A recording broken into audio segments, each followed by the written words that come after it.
Un jour de janvier, au CIFAC de Caen. Le voyage mercredi, il est important, il est fort, il est riche. Émouvant, tout à fait. Et on se disait à Caroline que c'était important que vous puissiez vraiment en profiter. L'important, c'est que ça soit vos yeux qui prennent, ça soit vous qui preniez, et pas l'appareil photo. Vous voyez les choses réellement avec voilà, votre présence, quoi. Dans 48 heures, certains de ces jeunes apprentis boulangers s'envoleront pour Auschwitz en Pologne, plus connu sous le nom allemand d'Auschwitz. Sur ta feuille, c'est ce que je sais, un tableau avec... Conditions de vie déplorables, le froid extrême. C'est la photo de famille, c'est le portrait de famille qui sort des archives du neveu. Pour prendre part à ce voyage d'études, ces élèves ont présenté un projet. L'histoire d'une famille exterminée à Auschwitz il y a plus de 74 ans. Les Kramer, des juifs allemands. Fuyant les pogroms et le régime nazi, ce couple et leur unique enfant s'étaient installés en 1938 dans ce manoir du Ménil-Eude, près de Lisieux. Déportés en juillet 1942 vers le camp de la mort en Pologne, Julius Kramer, son épouse Irma et leur fils Kurt, à peine âgé de 15 ans, n'en reviendront pas. Qu'est-ce que la Shoah, se rendre compte, c'est comme une extermination de 6 millions de personnes, donc c'est pas rien. Se dire que c'est arrivé à des juifs, mais ça peut arriver à un autre groupe d'hommes, voilà, ça remet en question plein de choses. C'est surtout une manière de faire de l'histoire et du français autrement que de façon scolaire.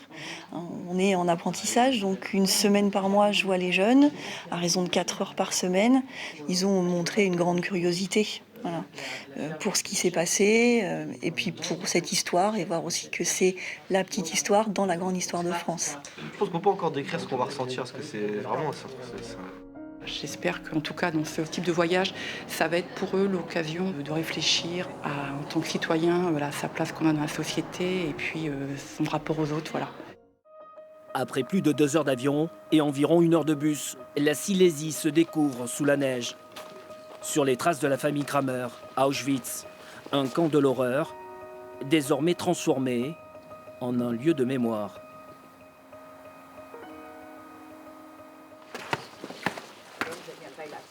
Ça me rappelle le premier contact que j'ai eu avec la brutalité, la bestialité. C'était ça. Elle est par terre et la femme qui la frappe continue à la frapper à coups de botte. C'est fou, lui. Elle a réchappé à la folie des hommes. Rescapée de ces camps de la mort, Ginette Kolinka, à plus de 90 ans, continue d'éclairer la jeune génération sur ce que fut le quotidien des déportés à Auschwitz. Ils tuaient les bébés, les enfants, de l'âge de leurs enfants. Et le soir, ils se recevaient, ils faisaient la bringue et des trucs comme ça. C'est incroyable, mais c'était comme ça. De ces murs transpirent des larmes, les cris d'hommes, de femmes, d'enfants, dont certains à peine âgés de 18 mois. Des visages qui parlent, interpellent sur le genre humain. C'est atroce, quoi. Parce que c'est vrai que c'est choquant, quoi, quand on voit ça. Un peu plus loin dans la visite, Auschwitz-Birkenau, un camp d'extermination à l'échelle industrielle. Rendez-vous compte, derrière ces barbelés, 1 100 000 personnes ont été assassinées, dont 960 000 juifs. Un médecin SS s'arrêtait en face des déportés et commençait son tri, commençait la sélection.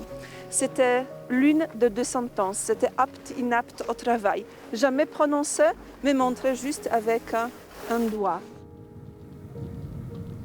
Assurément, ce chiffre fait froid dans le dos. Et lorsque l'on parcourt ce lieu, sous la neige, par moins 7 degrés, l'émotion ressentie est encore plus intense. De commencer à voir un peu les camps, là où ils dormaient, tout ça, ça retourne un peu l'estomac quand même. Le fait de tout voir comme ça, c'est pas trop ce qu'on s'attendait. Malgré les photos et tout ça, le fait de le voir en vrai, d'imaginer, avec le froid qu'il fait et toutes les couches qu'on a sur nous, d'arriver à avoir froid. Et eux, ils avaient à peine des petits tissus. C'est là qu'on se rend vraiment compte de ce que ça pouvait être. À l'occasion de la minute de silence, les élèves du CIFAC de Caen allumeront 3 bougies en mémoire de Kurt, Irma et Julius Kramer. Une lueur et un message d'espoir et de paix, 72 ans après la libération du camp d'Auschwitz. Voir où est-ce qu'ils ont vécu pendant les déportations et de savoir que on est là où ils ont été à cette époque-là. Je trouve ça émouvant et puis fort, quoi. Et un truc que je retiendrai toute ma vie, tout simplement. Demain, j'aimerais être à côté de vous pour vous entendre dire à vos familles ce que vous avez vu. Peut-être les convaincre d'arrêter d'être racistes et d'être antisémites.